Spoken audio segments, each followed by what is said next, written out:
So in the last video I left you with kind of a cliffhanger that we were making some big changes to the game we're working on, and I expect that you have been tossing and turning in your bed ever since, contemplating what this big change could be. There have been several guesses in the Discord. All of them were wrong! What could it be that we're changing?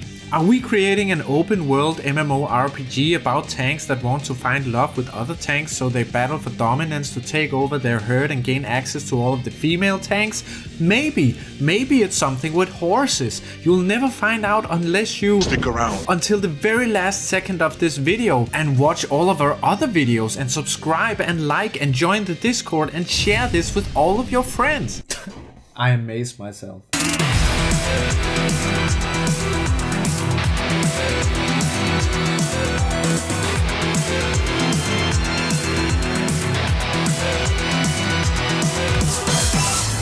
Today I'm going to put you out of your misery and tell you what we're changing. Just to recap, we were making a tank TD game where you defend a base by controlling a tank to shoot incoming enemies, as well as building and upgrading tower defenses for your base. As you progressed, you would gain new cool guns for your tank, as well as new towers and upgrades for your base. But eventually we ran into a problem that we have never heard mentioned by anyone ever before. Scope creep. Overscope. Feature creep. Scope creep. Feature creep. Scope creep. Scope creep. Feature creep. Scope creep. Yeah, you see where this is going. Started with a gladiator arena game, where you would kill waves of enemies and get loot, like new weapons and gear to level up. Then we changed that into a tank TD game, where the focus was still on getting loot, but we expanded this to include buildings and upgrades instead of just weapons for your tank. Eventually we had to admit to ourselves that the vision we had for the tank TD game was too big for a two-man team. It would take 2 to 3 years to finish at least. We were looking to launch something within a 12-month time frame. So we took a break from the game and went to Nordic Game Jam, where we created this game.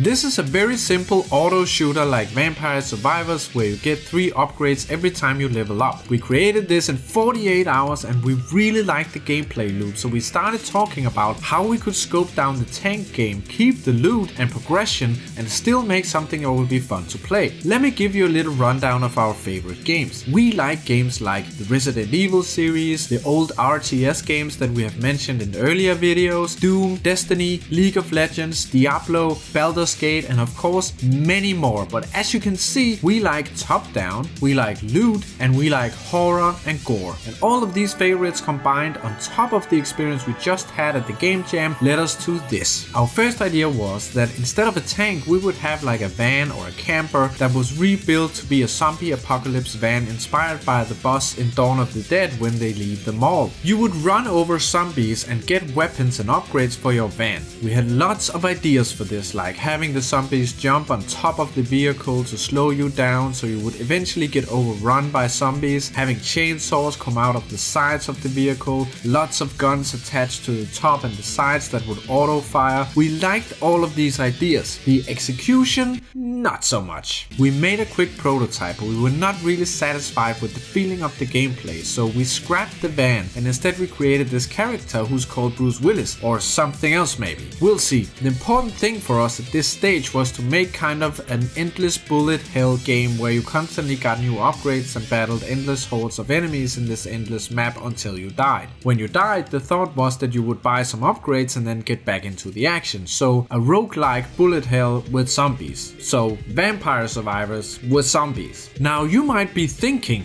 wow guys, that's a really ambitious and original idea you got going there. And in that case, you would be wrong. As we worked, we kept trying to come up with ideas for how to bring something new into this genre of game. And after a while, Chief Chickenhawk, yep, that's his name.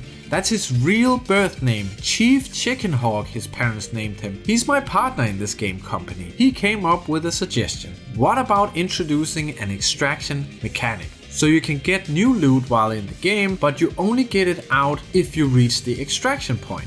While developing the basic gameplay and UI, we tossed a lot of different versions of this around, and eventually we came up with this vision for a game that we are now balls deep into developing. Dead Ends is a roguelike top-down looter shooter where you play as a survivor who goes into the infection zone to get loot and supplies. Your goal is to collect better weapons and resources to get stronger so you can stay in the zone longer and collect more loot and resources for your camp of survivors. The zones are randomly generated endless levels with random events and objectives for you to complete to get additional loot and bonuses. The goal is to complete the zones by getting to the end and defeating the final boss of the zone. Doing so will require you to go into the zone several times to upgrade your character and gear. After spending 5 minutes in the zone, an extraction point will appear. When you exit is up to you. The longer you stay, the better the loot gets. But beware, enemies get stronger over time, and if you die, you lose everything. Only by extracting or completing the level do you get your loot out with you. You control with the arrow keys and space to select things. You can also use WASD or a controller. One thing that we're not sure about yet is if this is too simple. Let us know what you think in the comments. Our idea is that it should be so simple that anyone should just be able to sit down and play it,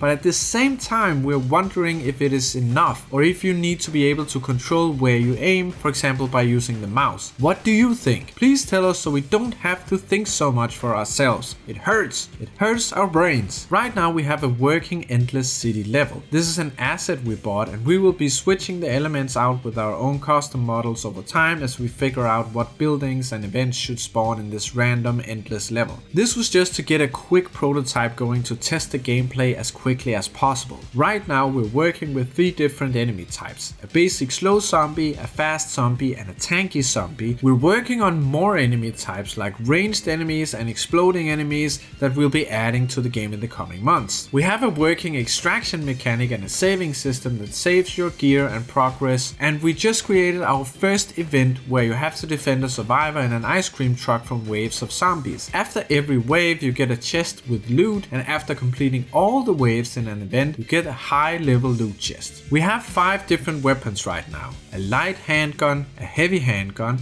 an assault rifle, a shotgun and an SMG. Weapons are the core of the game, and so we're adding a lot more weapons in the future, but right now we're focused on getting a complete vertical slice as quickly as possible. So to draw the red line here, the core of the game has always been the loot and the progression, and that is what we're sticking to. But instead of adding a lot of other elements on top of that, we feel like with this game we are narrowing down on exactly that. This way it becomes all about getting better loot so you can progress and get to the point where you can complete these levels. So now we of course are extremely eager to hear what you guys think of this. We're also nearing a phase of development where we would love to get someone to test the game and give us feedback. So if you're interested in that, join our Discord. The link is in the description. Oh yeah, and now that we mentioned the Discord, when you get in there, be sure to pay respects to Theta Helion. We gave him a unique role called the First One, so he's easy to spot. In the coming videos, we'll be showing a lot more of this game and what our thoughts are for the levels and bosses and weapons and events and everything else that will go into the game. So if you would like to keep yourself updated on that, feel free to subscribe to the channel. Let us know what you think in the comments, and in Discord we'll be in touch, and remember, video games melt your brain.